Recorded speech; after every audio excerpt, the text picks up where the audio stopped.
I thought the first season really set the tone for who we are as a brand, and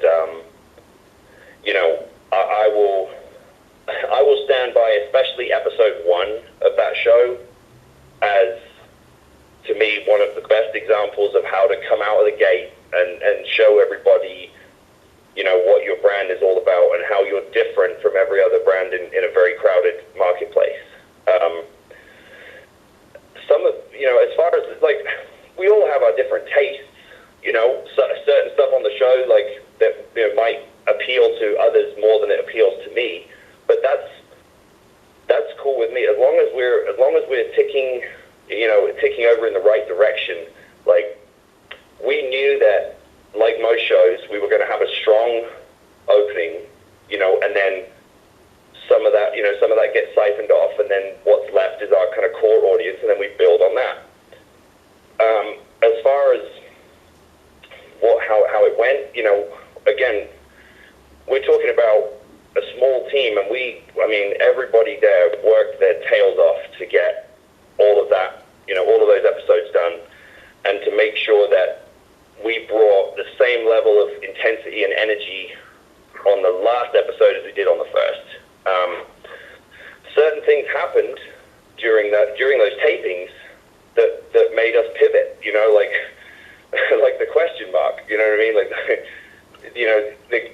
Regardless of how any one person might feel about it, the guy, he got over, so it was things were adjusted. Ricky Starks showed up, and he's a guy that I've, very strongly endorsed.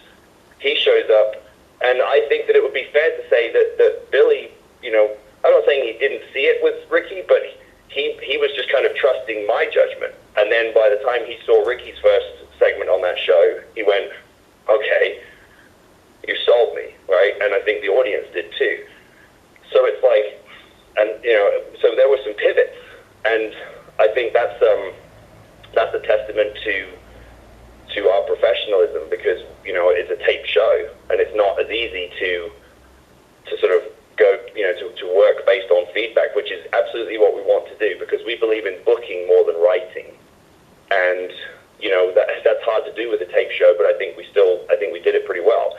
And I think that, if anything, I can say my only major sort of note or request as far as sort of going forward was to keep it even simpler.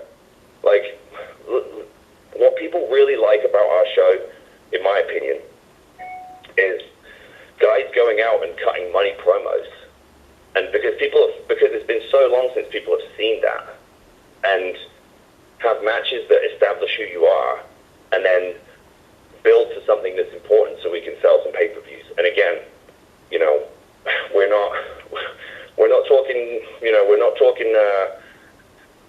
talking pay-per-view records here yet, guys, but for us, we've smashed our last pay-per-view, and we've still got days to go, and typically those are the days where, the last few days are when most of the buys come in. So, we're proving our concept, and what's most important is that our audience that we have, we're converting them to pay-per-view buys, and that's really what we're all about. So what you'll see, I think, in the next season is a stronger emphasis on guys getting a chance to just go to the podium and cut a promo and make people care about them, and the rest will fall into place based on who the natural matchups are, because that's my philosophy in booking anyway. I'm not the booker, but I have a say, and that's my philosophy on booking is the matchups present themselves, and the personalities as they emerge, you see who matches up well with each other, and then you go from there. And as a follow-up to that, you talked about the importance of promos and just how, in my opinion, NWA has had the best promos on television. I agree. Most of the strong promos right now are coming from a lot of the veterans, yourself, Jake Storm, Tim Storm.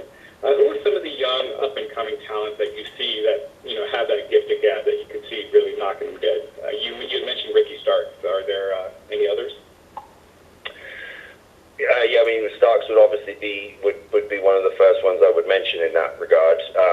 I think people are going to be surprised when Thunder Rosa gets the chance to speak.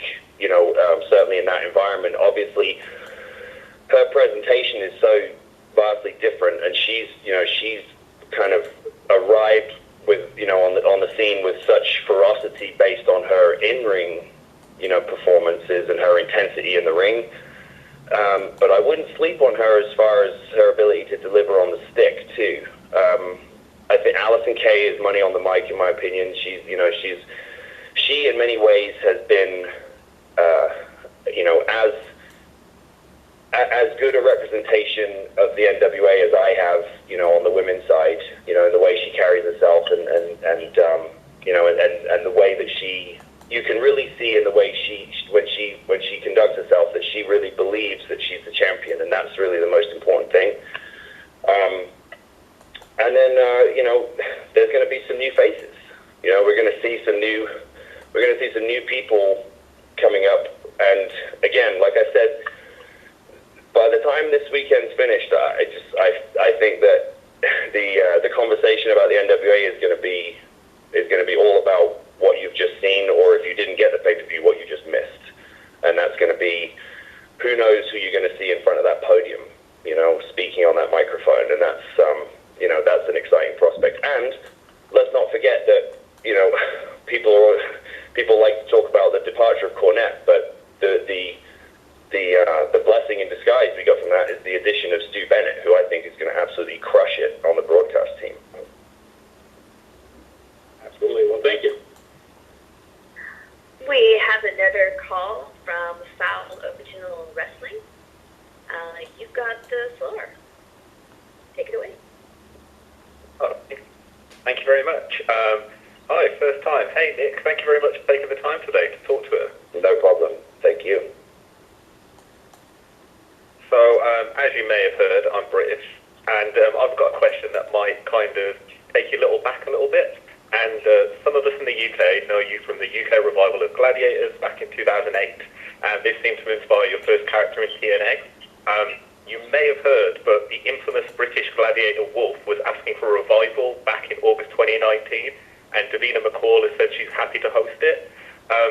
Who do you think could form an international gladiators, 3 men and 3 women from the world of wrestling, and who would you have on your teams for that gladiator reboot?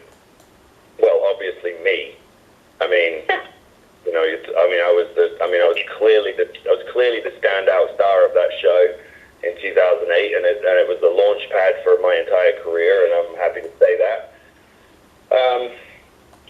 Who I think would have, Bobby Lashley would have made a great gladiator. Like when you think about the 90s and you think about like the Shadow and all those great characters, like Lashley he's like a cartoon character. So I would go, and plus he's a legit athlete, amateur wrestler, and just one of the most unbelievably athletic people I've ever seen. And then who would be my third? Maybe Brian Cage. He might be good. Like, again, just to me, like you got to look like a cartoon character. You got to have that real sort of over the top sort of look and presentation for gladiators. So I think Brian Cage.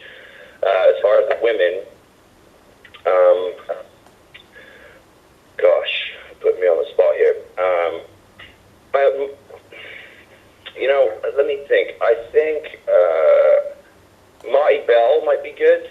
She's a different look, very exotic, and speaking of, she's another one who can really deliver on the microphone when given the opportunity.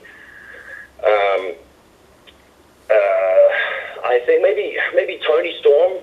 She's a good athlete and has a great look and like lots of charisma and has that sort of. She kind of, I think sometimes in the face, she kind of reminds me a little bit of Jet, but like a blonde version of Jet. I mean, I know we're going off on a tangent here. Most of the Americans are going like, who the hell are they talking about? What's the reference? What's the reference? Yeah. Jet today at work. Yeah. And then, gosh, a third one. Let me think. Maybe let's go. I know. It would be Charlotte Flair. Charlotte Charlotte Flair.